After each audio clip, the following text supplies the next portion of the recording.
We are going to put together what we know about polynomials to identify important information that's needed to sketch them. So I'm actually going to go through example 3 on this paper.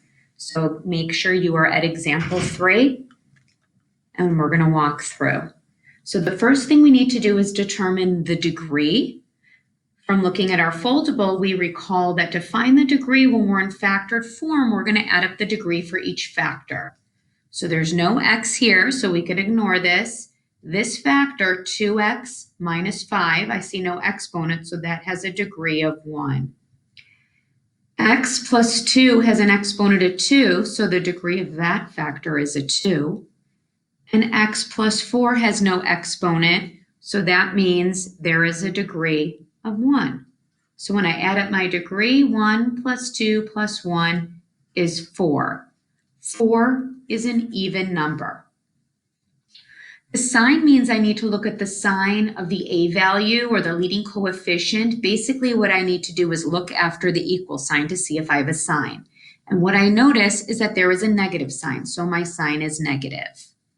In order to determine the end behaviors, I need to bring out my flow chart right here. And this is the back of our foldable, back of the purple foldable. So we set our degree as even and negative. So when I use my flow chart, even and negative means my end behaviors are down, down. So those are the arrows I'm going to circle. So to show that one more time, our degree is even, our end behavior are negative. So down, down for the end behaviors because that leading coefficient's negative. Our y-intercept is when we sub in 0 for all of the x values. So I'm going to rewrite my equation. And everywhere I have an x, I am going to put in 0. And I'm going to type this into my calculator exactly the way I see it. When I do, I end up with 240. It is okay to get a big number. Finally, we're going to find our x-intercepts, also called roots. That's when we set our factors equal to 0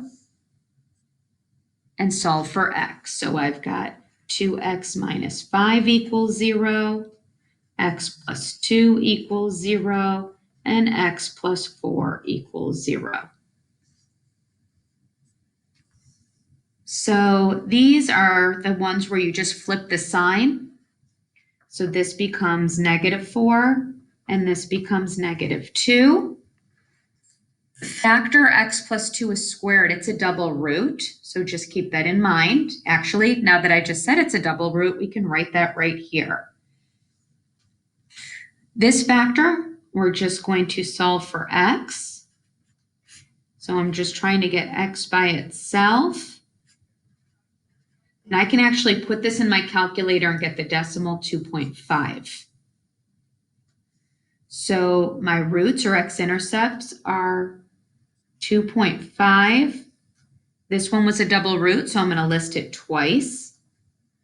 And then the -4. Which makes sense because if my degree is 4, it means I'm going to have 4 solutions. 1, 2, 3, and 4. That was a double root because the factor is squared. And that is how we find the important information that we'll need to sketch a polynomial.